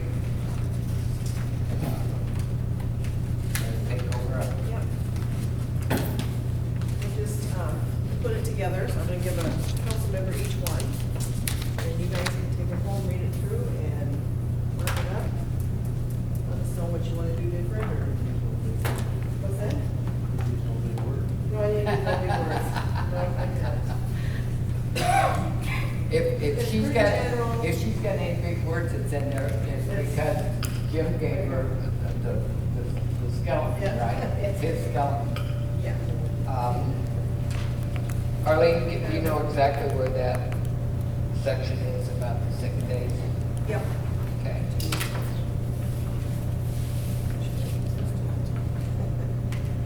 It is in the, Article.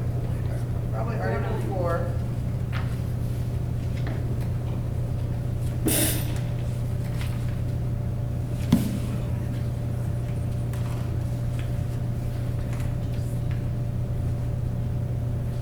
Page 16.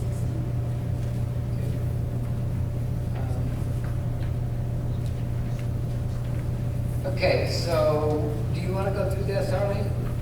Well, do you want to go for, take time off before we really change probably? Right. The most, That, starting with 4-7, that whole section on page time off. yeah, on page 15. Yeah.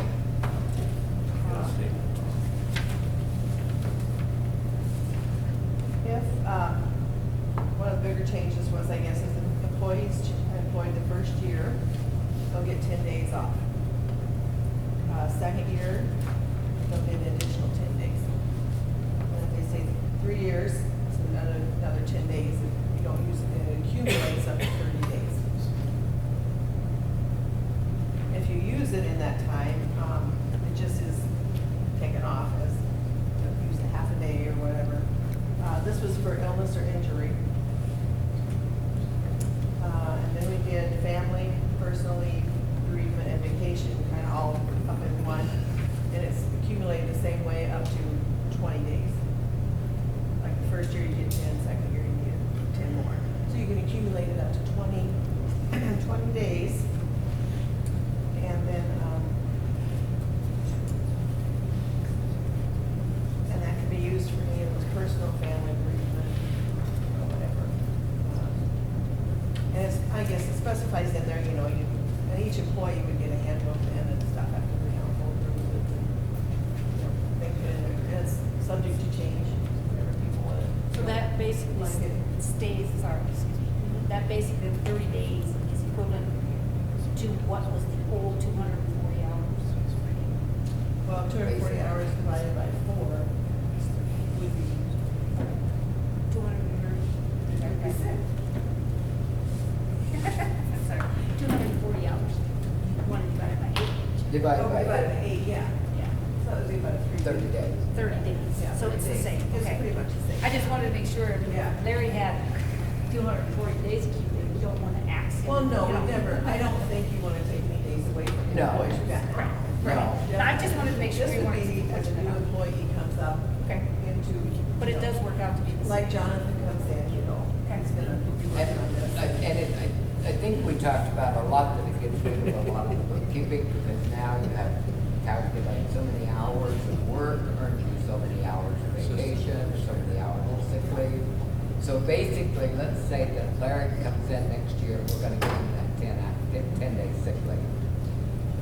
We'll have to have a starting date somehow, so that we know how this works. But let's say that Larry comes in and the day after he starts in his new year, he gets sick and he's gone for 10 days. He's gonna get paid those 10 days because he earned that 10 days the minute he started that year. Okay? However, let's say that then he's fined for all the rest of his time for that year, except at the end of the year, he gets sick for 2. Well, he likes to work so well that he never took a vacation, he never took any days off personal, so he could use those personal days for those 2 sick days. You can use personal days for your sick days if you need them. Now, this isn't in here because I'm still working on it, but what I'm trying to get, and I've talked to Ryan Lecker, and he's working on it, he said we won't have any figures till next week. he said that I tied into one of the most overlooked benefits that there is for people out there, and that's a short-term disability. It's a policy that's paid by your employer. So now Larry goes 10 days, or it goes first year, he only uses 5 days. So next year he gets 10 more, but he didn't use any, so now he's got 15. So the next year he gets his 10, and now he's got 25. So into the next year, he can only get 5. See, because it's gonna accumulate to 30. So put that 30 in a bank, but he can use the rest of them. He can use those 10, but you can only save 30. Okay?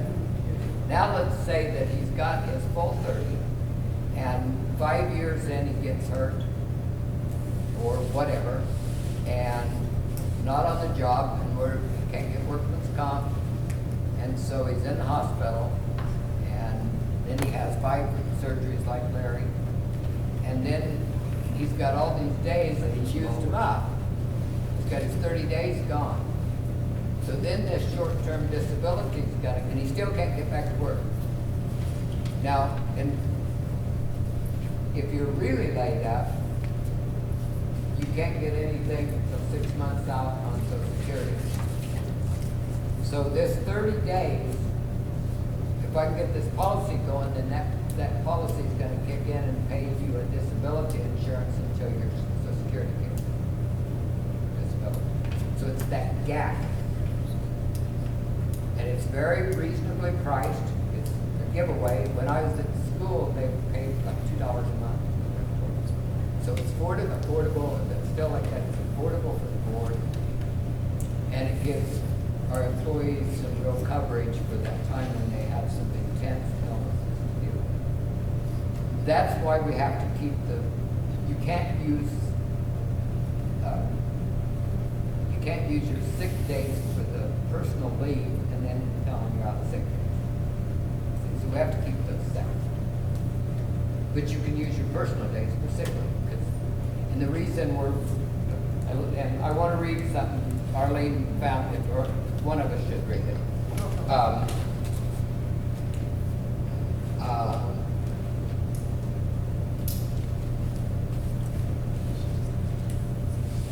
Employees are not required to take vacation leave all at one time during the year. However, all vacation leave requests of more than 1 week must be submitted in writing as far in advance as possible to the mayor for approval, and with the approval and signature of the employee's supervisor, if applicable. Vacation time in excess of the previous anniversary date can be taken as it is earned. If vacation time is allowed to accrue up to that 20 days, it is encouraged that at least one vacation period during the year be no less than 5 work days in duration, so that to allow the employee to gain the benefits of rest, relaxation, and recreation for which the vacation leaves were originally designed. Accumulated vacation time may also be used in 1 hour increments. But pay attention. That's why you get vacation time, is to take some time off. And I think there's another place in here that we say that you can't take, like, you can't use more than 2 weeks, and it's like 10 days in succession. Like, okay, well that'll give you 2 weeks and 3 weekends. That's a heck of a vacation. So it's not as bad as you. So that's some pretty good paid time off, we thought. Okay. So that's what's before the board. So all you people out there, especially you guys at work, if you want to lobby them, there you go. So they're going to study it. What do you think? Well, you just got it tonight, so I think it'd be a good idea for you to review it. Oh, yeah, yeah. So, But did you like the way we handled does that sound okay to you? Okay. very similar to other towns. Yeah. that we're in. Yes. And if we can get those prices on the disability, we can get that in here before we approve it anyhow. The vacation accumulates, and if you decide to quit or if you have to quit, Oh. you can take that vacation, but typically it does not accumulate. So if you have 40 days of sick leave you have to use, and you leave, you can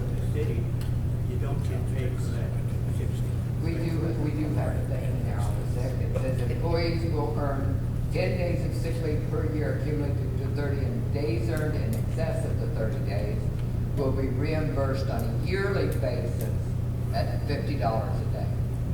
So it's a reduced rate, but you get paid for being on the job, basically, not taking it. It's kind of an incentive to stay working too. Well, it's not if they're definitely ill, stay. Larry, we got the same name, so we can work it out. I'll make sure you come ahead on it. So we've got a lot of reading to do, okay. Fees for campers, water and shelter, the waters I crossed off because that's already handled in another one. Campers and shelters, you gals, Marilyn, we talked about this over and over and over again. So, there's only, there was one statement, complaint, I wouldn't call it a complaint, observation, okay, that said if we're going to reserve the shelters, is it not worth also a fee? If we reserve so if we don't reserve them, don't charge them anything, but if we're gonna reserve them and go hang the signs and pick up their garbage and so forth, isn't it worth at least $25? And we had talked about that, I mean, this first year, or this first summer was just kind of a trial basis. Yes. And we thought maybe like next year, if you want to be guaranteed you have that shelter, It's worth yeah, it. it's worth paying $20 You or agree with that? $25. Okay, yeah, okay. to And I guarantee. wanted to, I didn't get a chance to call you, but you're kind of Yeah. in agreement with that. So, I right? mean, that's, I don't know where you want to set that fee at, but. Yeah, okay. Because, they do take Because I time. mean, like if you go across the river, you want to be guaranteed you have a shelter, you're paying 25. Yeah. I mean, the lookout I know is 25. So what would you think if we took the sign down for the campers and didn't say they have a free night? You know how many people come through and just stay one night and they're getting them free? But I kind of have a thing with that. They come through here and they're staying for free, but they're not only just staying here for free, they spend money in this town when they come to Not town. if they only stay one night, they come in You at see midnight. a lot of these campers, they will go to the Argo, they'll walk to Sports Stop, they'll walk to Waltz and eat. They might even go to the grocery store. So how about they get the first night if they stay more than one night? And See, if they stay what I'm saying is we're losing a lot of the revenue from the one-nighters. Yeah. I think, my personal opinion is if we're only charging them $8 for any other night, if you go over to the campground, you're gonna pay $30. Right. So if you wanna stay for the night and you wanna hook up to electric, then charge them 10 or Yeah. 8 or whatever. But how many places do you have But you free? don't want the first night charged, or you do? Yeah, I think so. I don't know. No place else, I don't know if there's any place else that you go that Yeah. they give you one night Yeah. free and say, Exactly. if you stay 10 And like I days said, and you wanna there's a give them certain a amount of night free. extra trash, there's a certain amount of, they use the bathrooms or take showers or whatever, of course, that's a point on It's not like we're charging them $30 a night. What and I'm they're hooking thinking up of their is, air. that I've been up around where they pull in like at 10 o'clock, they sleep and they go on. And they're probably not gonna make the effort to go put it in anyway, maybe, who knows? But I'm just saying that by saying the first night's free, we're getting a lot of free nighters that maybe it doesn't matter, but we're paying the price. I don't think you're overcharging them by any night, so. Okay, that's something we'll discuss and we'll But decide. are they able to hook up with water there? No, there is no water hookup. But there's electric, No, is there electric? there's Okay. electric, so they can run their air Yep, conditioner. and run their air conditioners on these hot nights. Yep, And they can use the shower. yep. They want And they to pay the for that, bathroom. right? And they'll dump their garbage. Yep. Okay, the other thing that, while we're on that, then, apparently we didn't do a resolution. Did we find that, Kathy? Did you find anything? We have a sign. No, we did. just talked about it. We talked about the garbage for the auditorium and for the fire department. What we found, of course, was, we commented about the fire department. The fire department had commented about us using their garbage, the people that rent the auditorium. The fact is, we were paying for that anyway. So after we talked about all this, I think we just overlooked doing a resolution if we had to. Kalina, you called out and found out what the extra charge would be, right? And they said that second tote only applies to residences, and we'd just have to pay for 2 totes, which would be $11 in Sutton County. They bill $8, which is like the second tote. So I guess in the phone calls back and forth, we said, yeah, bring it and set it out there, but we never passed a resolution to say so. Pass a motion. Okay. Motion. That, we're gonna have that. Okay, and so, then there was a discussion about whether we needed it in the wintertime, and I talked to Helena and guys who clean up in here, and whether this is used or not. We have garbage in here in a week that they don't have to haul out there, and I'd rather pay that $8 extra than pay these guys, because when Patrick picks up the garbage in here, it takes him an hour to stumble out there and dump it in there, so we have to pay him twice that, so we might as well, right? Your watch runs faster. So I'll entertain a motion that we've retained the 2 containers, and they're now between the 2 buildings. Does that work, Katie? So, and I said that's easy access, so they can pick them up, and our guys don't have to lift anything. It works for me. So we still have the one container over at the units? Both of them are right here behind, between the buildings. Okay. Yeah. And I will make sure that everybody knows that in the EMS and fire, that they're there, that one's, and do you want us? Use both of them. We don't care. Just use them. When we run over, we'll take care of it. But you know, the people that use this don't want to have to haul beer cans out in their trunks. And we'd rather have it that way than have them piled somewhere or left here dripping. It makes it easy, it helps them clean, and then like I said, for us, if we've got a bunch of stuff, we can put our stuff in here, doesn't it? Save time, you know? Do we add that into the cost to rent the auditorium, or is that just the perk we give to renters? It's just a cost to the city. It costs them $8. So. Okay, just asking. Yeah, is there a motion for that effect? And if you want to add it, then we'll have to check with it, and then we'll have to go to the rates of the auditorium. I'll make a motion that we continue to have the 2 containers left here. Okay? at The auditorium. Arlene? I'll second. And Don seconds it, and so the vote is Larry, Yes. and Don, Yes. and Arlene. Yes. Okay. Yes. So, that's it. The agenda, the next meeting, it's on mine as the 3rd.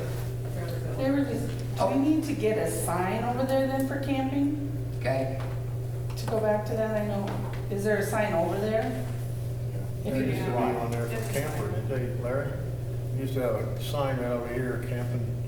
in this Camping area, $8 right? or whatever it's the fee. We should probably put one up by that tree or something, I suppose. Do they know where to put the money? That was all on that sign somebody told me. I never did walk across that and read it. What's it say, Put a Patrick? shelter sign out here yet? Pay at the office? A shelter sign? Yeah. And they say, what office? I got an office at home. I'll pay And myself. if the city office is closed, they're supposed to put it in the drop box. Yeah. We'll take care of signs, yes. Okay, Yes. I think that's, we'd kind of talked about that. Okay. Yeah. That if we get something So you're permanent gonna up charge there. them $8 a night or $10 or? Anybody, if we do something different, we're gonna change some rates, so we need to talk about that, but I'm not unhappy with 8. For this year, Chief. Yeah. Maybe this camping season, maybe next camping season, we can change it, look at changing it next year. We'll look at it, as we look at all the rates too.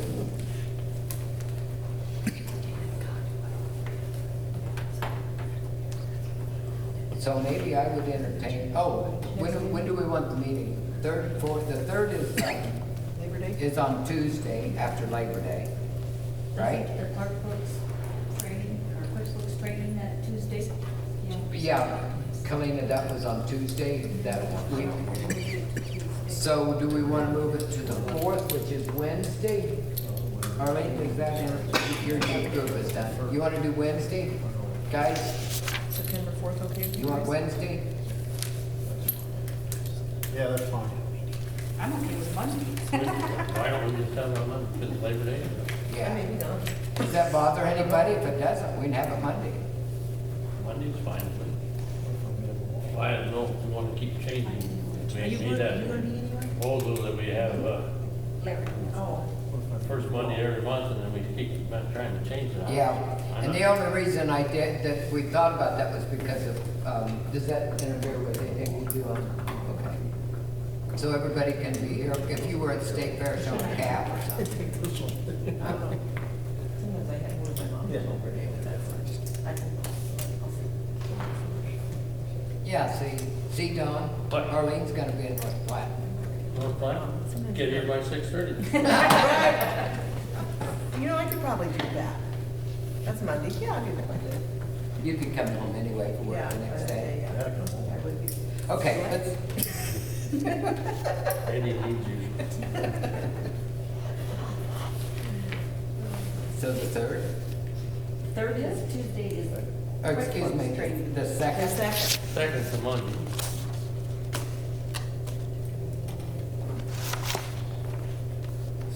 Okay, so somebody make a motion, which one? Set the meeting for, Well, I think we already have. I don't think we First need to Monday every month. okay, We don't then need we're to good. have- We're not changing anything, so the second, so on September 2nd, let's have a motion to adjourn, let's do that. I motion to adjourn the meeting. Motion by Pam, second by I'll second. Arlene to adjourn at 9 o'clock. Let's go Pam, Yes. Larry, Yes. Don, Yes. Arlene. Yes. Adjourn. Cheryl, Yes. before you leave, we were just